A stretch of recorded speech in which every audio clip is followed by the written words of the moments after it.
Thanks for joining us on another edition of the program Total Woman on AED4 TV Radio. My name is Mute Olori. On the show today, we will be discussing the Incessant attacks and clashes in Kaduna State, which have left over 3,000 people displaced, some with severe injuries, and others killed. Regretfully, despite government's efforts and assurances, it has become almost impossible to nip these attacks in the bud. There are conflicting opinions about the causes of these attacks, including the state governor, Nasiru El-Rufai, who has quoted as saying that the clashes are between youths of two communities over farmlands in Zango Kataf local government area, which has spread to 4 other local government areas in southern part of Kaduna. Countering the governor's outburst, the president of Christian Association of Nigeria, Reverend Samson Ayokunle, has also alleged that herdsmen mostly attacking Christians are responsible. Analysts and ethnicity and security experts are fingered in ethnicity and politics for fueling this violence. On and on and on and on, on and on. Meanwhile, women in southern parts of Kaduna State went almost naked in protest against killings in the state, saying that they fear what the future holds for them and their children. With me in the studio today is Hawa Evelyn Shakarao, a distinguished Chevron alumni, a gender advocate, human rights activist, a professional mediator and conciliator, and a lawyer with over 28 years post-call experience in women and child rights policy and advocacy. Together, we're going to be looking at this issue as it affects women. Thank you for joining me on the show today, madam. Thank you, Mute. It's nice having you. Yeah. As a human rights activist, how do you feel about this sad news? Every day, people being killed in their sleep, at home, there's so much fear in southern Kaduna. How do you feel? You know, Mute, I feel really, really sad.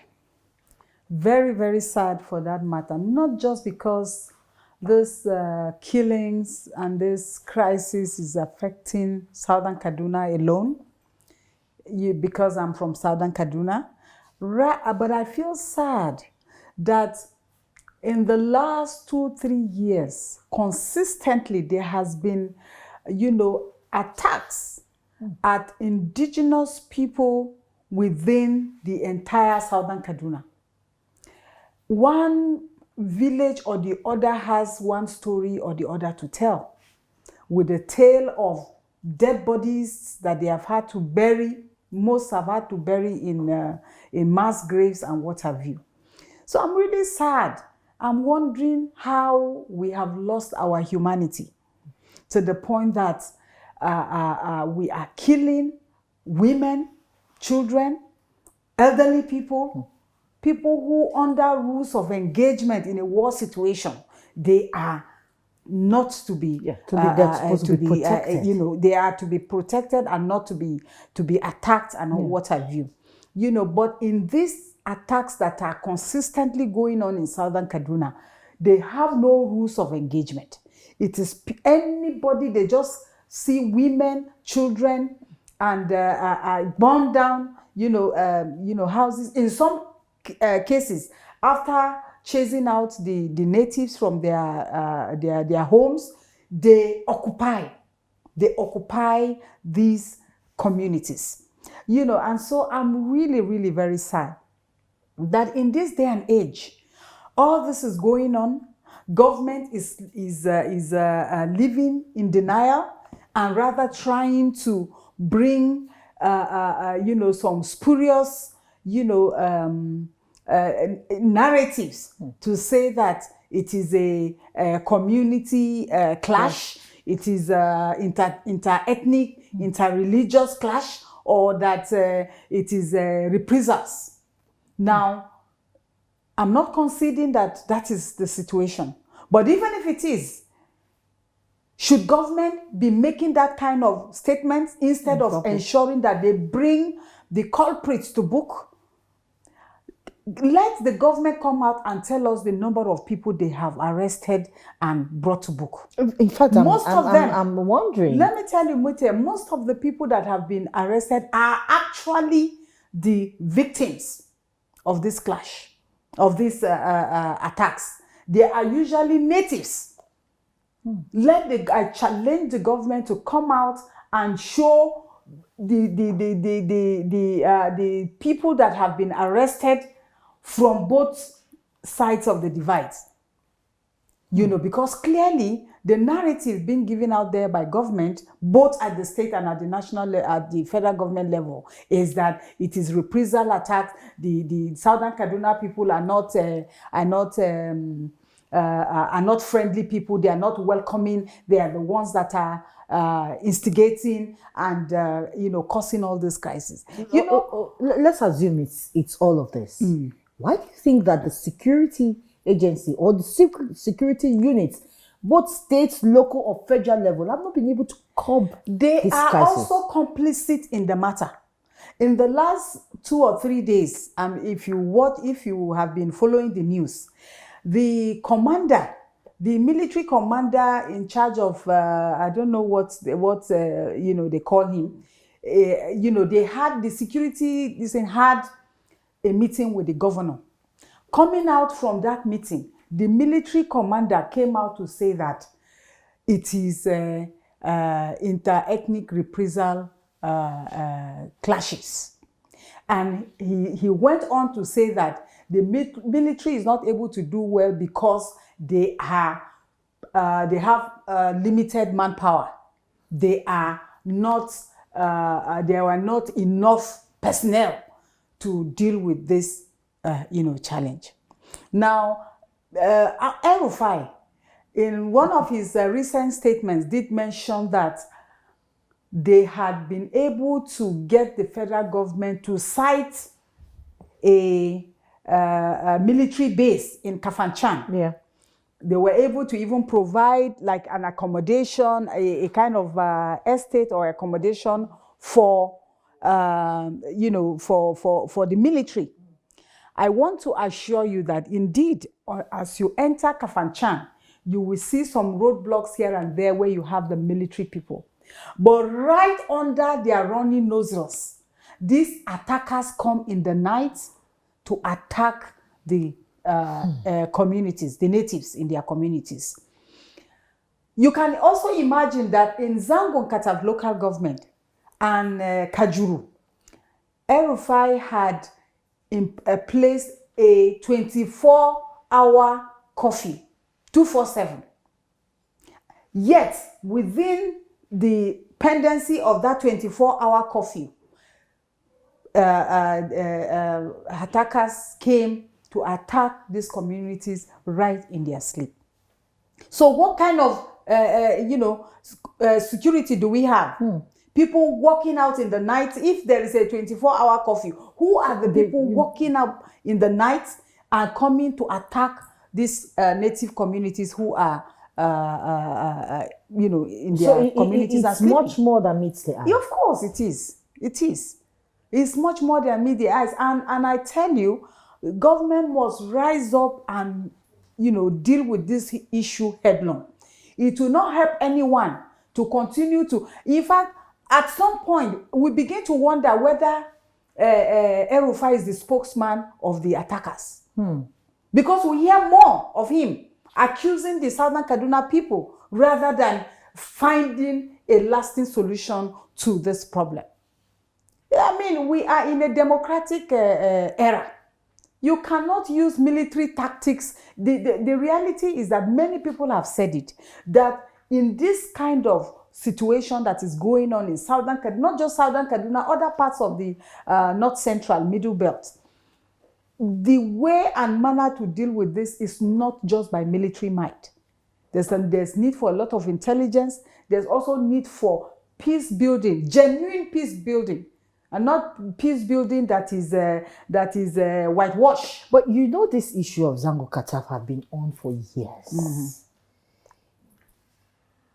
Why are we not finding a solution to the issue? Is it more political than meets? What exactly is the problem? Because maybe this you use the opportunity to tell us, from your understanding, what exactly is the problem? What's the root of this Let me issue? tell you, the root cause of this issue is lack of justice. No justice. And I tell you the truth, it is the bane of the Nigerian Federation today. Not just in Southern Kaduna, in almost every facet of our life, there is no justice. And where, in a society where justice is made to take the back seat, then you encourage people to resort to self-help. You know, self-help. Because at the end of the day, you have lost confidence in the law enforcement agencies. Yeah. You have lost confidence in the judicial system to be able to bring about justice. Now, almost everything is to the highest bidder. So at the end of the day, even where a situation where you experience injustice and you have nowhere to go to in order to obtain justice, what is left? The left is for you to say, okay, I leave it to God, or I am going to handle it By my own way. myself, yes. Now, the communities are not seeing the level of protection they should expect from law enforcement agents, so they are not helping themselves. You go to the Northeast, most of they have this joint task force they call the vigilante, the local communities. They are even doing much more, even with crude and unsophisticated weapons that they have. So if government cannot protect them now, El-Rufai was one of those that was saying nobody should take the law into their hands. Now the security agents that are supposed to protect us, we cannot see them. So you mean we should just be lying down in our communities and wait to be slaughtered like sheep? How effective was the moves by the women, to put their own voice and say no to what is going on? Well, for me as a women's rights activist, for me it was a right step in the right direction. How effective? Well, I think time will tell how effective it is. But what the Southern Kaduna women, particularly the Atiab women, incidentally I'm Atiab, and what our women did was to decide that, enough is enough. We're tired of sitting down in our communities and being killed in our sleep. Our daughters, our women, our children, our old men are being killed, including our youth. We've had enough of this. We are going to come out. What the Atiab women did is akin to the Aba women riots of 1929. But what they did was akin to it. And in our tradition, and for those who really understand tradition, particularly within the Southern Kaduna, Middle Belt and all that, when women come out naked to protest, it signifies, a very serious matter that must be dealt with, and it portends doom if nothing is done around that issue. So I think that the Atiab women have had enough, and they decided that, look, we needed, and when they came out in that protest, they didn't go anywhere. They went straight to the Agwatiap, that is the paramount ruler of the Atiap people. They went to the palace, and it was there that they were able to, put forward their cry and their demand and their call for a resolution of this matter, that enough was enough. Do you see any coming? Yeah, I am aware that a lot of some peace talks are going here and there, particularly being pushed by the paramount ruler. And then they are also trying to also meet with the Hausa community that is within the Atiap, chiefdom. So yeah, some actions are being taken, but I think the most important thing is for government, the state government, to be sincere and to be, very, very straightforward, fair, just, and equitable in whatever actions they are planning to do. For instance, lately, the governor, El-Rufai, constituted a committee to, according to him, draw up a white paper in respect of all the crisis that has happened in the state from 1992. And I tell you, the Atia people believe that he's only trying to use the instrumentality of government in order to effectively deal a deadly blow on the Atiap community. This is because in 1992, when that crisis happened, a panel of inquiry was set up by the federal government, and the Rahila Kujo, panel, and so many of them carried out investigation, and at the end of the day, this led to the sentencing to death of some of the critical leaders of the Etiap community. After some time, the death sentence was commuted to, I think it was 5 years imprisonment or so. And at the end of the day, some of the leaders were released. Now, what El-Rufai is now trying to do is to unearth that on the premise that a lot of nothing was done regarding that. And I truly do not understand what he means by that. And so there's a lot of suspicion. They are suspecting that, and also saying that there's no relevance between that and what is happening right now. All right, we'll take a short break. When we come back, we'll be looking at women, the protection of women and girls' rights within the crisis that's taking place right now in southern Kaduna. Please do not go away. You're still watching Total Woman on AD4 TV Radio. I'll be right back. I am a total woman. You're welcome back. We have been talking about the crisis in southern Kaduna State or the Federal Republic of Nigeria.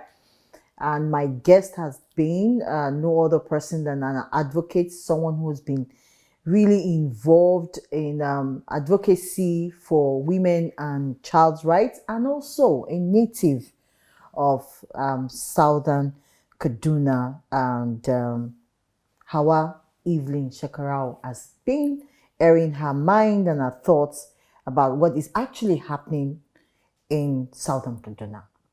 The killings, the rape, the violence.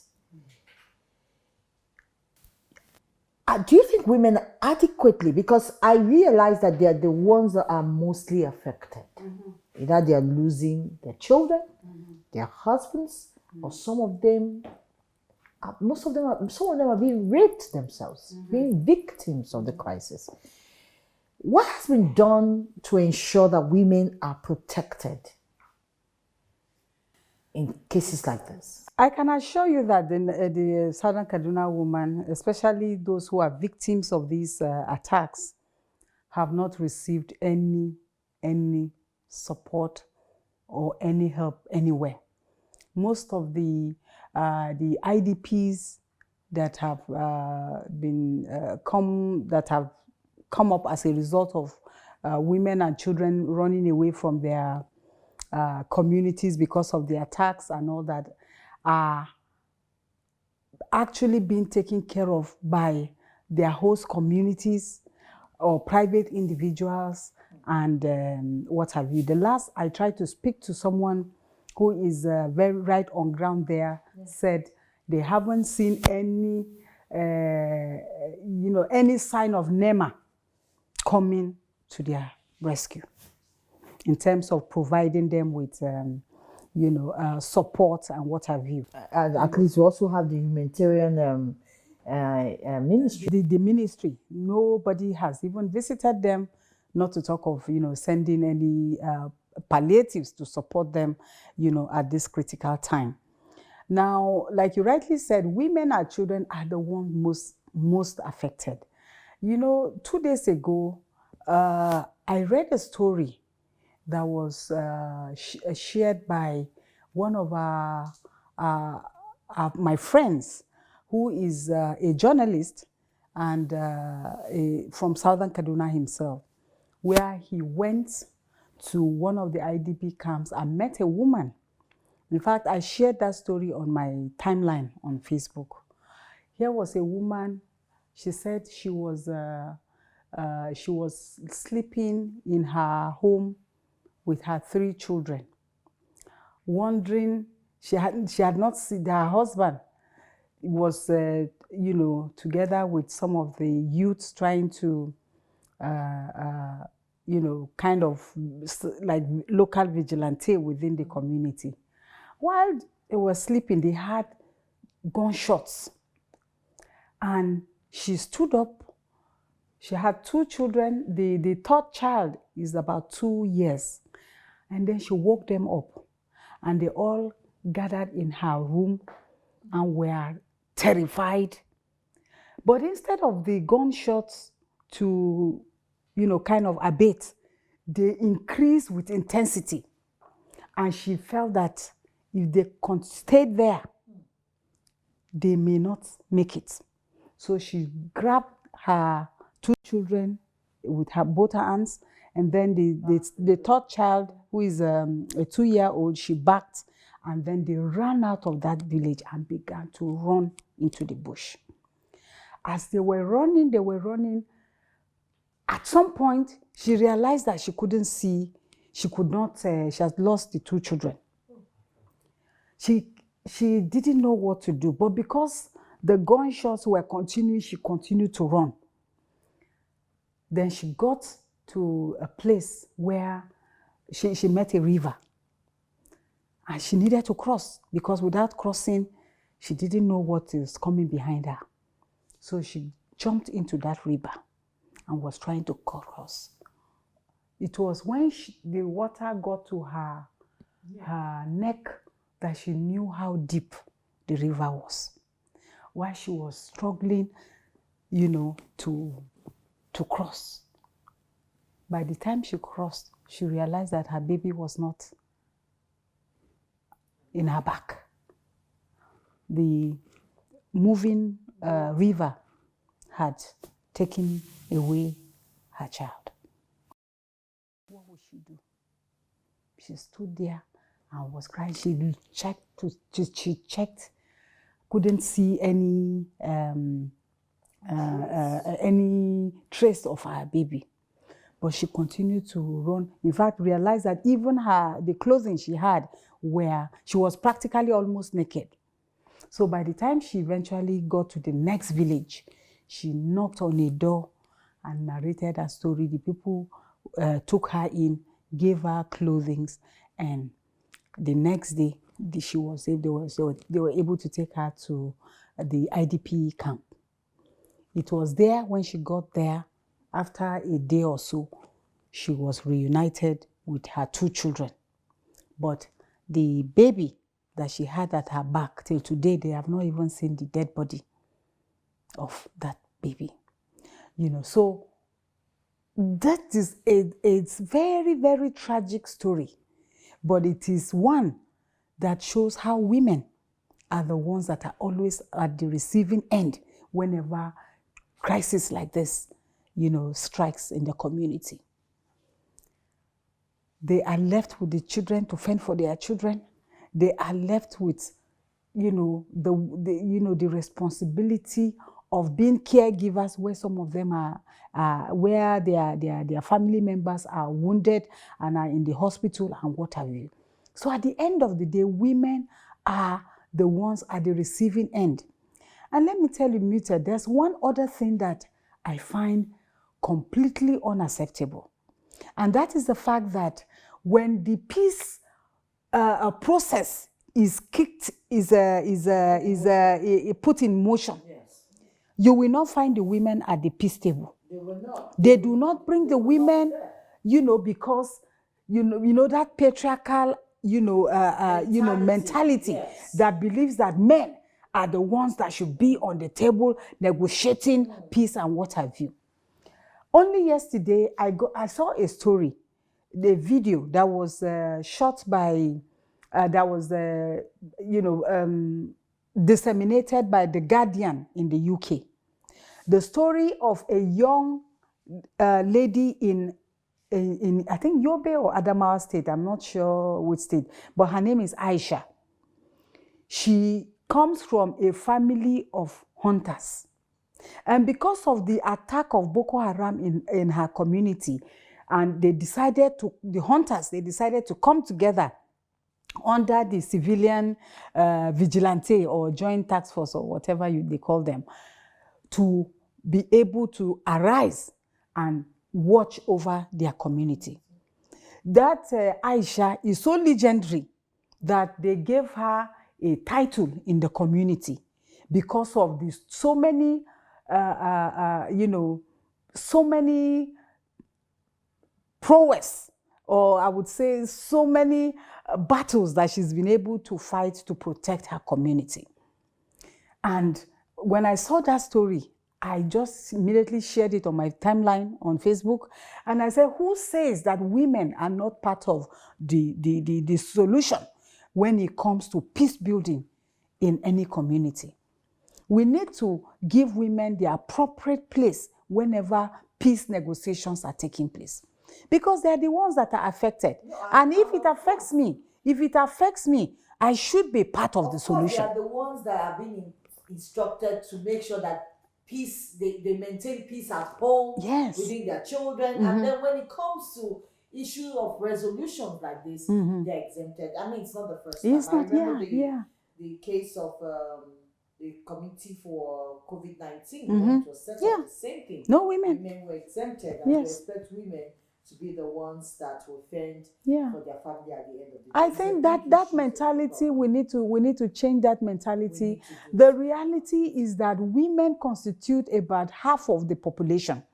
And if you are ignoring the potentials that is embedded within that 50% of the population, what you are doing is that you are like a vehicle that has 2 engines. You are working with only 1 engine. You will overwork that engine. And that engine, that vehicle cannot enjoy the best of, potential, because it is already embedded with 2 engines. Why are you using 1 engine, leaving the other engine to lay fallow?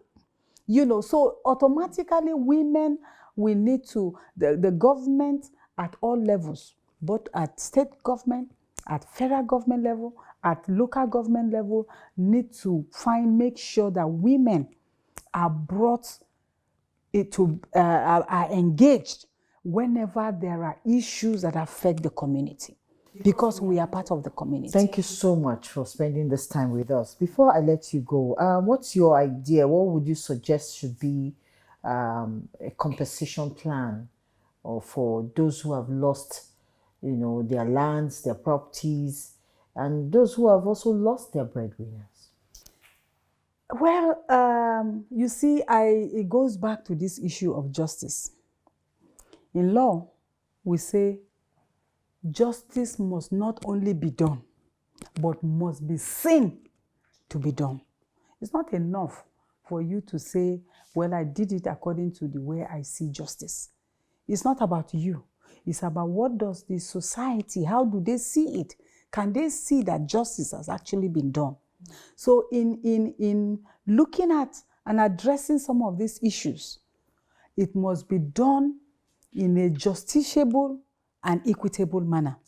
It will interest you to know that during the 1992 crisis in Zangon, the government under Babangida compensated most of the Hausa communities in Zangon, built houses for them. you know, but as it affected the ethnics, the natives of that community, nothing was done. If anything, they were the villains because their leaders were tried and found guilty and sentenced to death until it was commuted. I mean, it was how do I say? Yes, by Abacha. Now, what we are saying is that there should be justice to the natives. There should be justice to the Hausa community. There should be justice for the society. Justice can only be justice, like it is said in law, when justice is meted out to the accused person, to the complainant, and to the society. So it is a three-way traffic, not just to the victim alone or to the accused person alone. It is also to the society. Therefore, whatever the government wants to do in terms of compensation, in terms of bringing the culprits to book and for them to face the wrath of the law, in terms of, ensuring that the matter is effectively dealt with and peace installed in the community, it must be done with the lens of justice. I think that is my final word on that. Very much, Hawa, Evelyn, Shakarao. We've been talking about the issue of what it is right now in Kaduna, southern Kaduna State. I would, at this junction, plead with the Ministry of the Humanitarian Ministry and with NGOs and every organization that can do what they know how to do best for the women, especially the women and children of southern Kaduna. We cannot afford to leave them on their own at this point in time. Whatever we can do, while government is trying to do what they think is best, let's put our hands together and see that we bring succor to every woman going through the crisis right now. My name is Muti Olori. Until I come your way again next week with another guest and another edition of the program, please keep safe and let's know that one for all for one. Thank you very much. I am more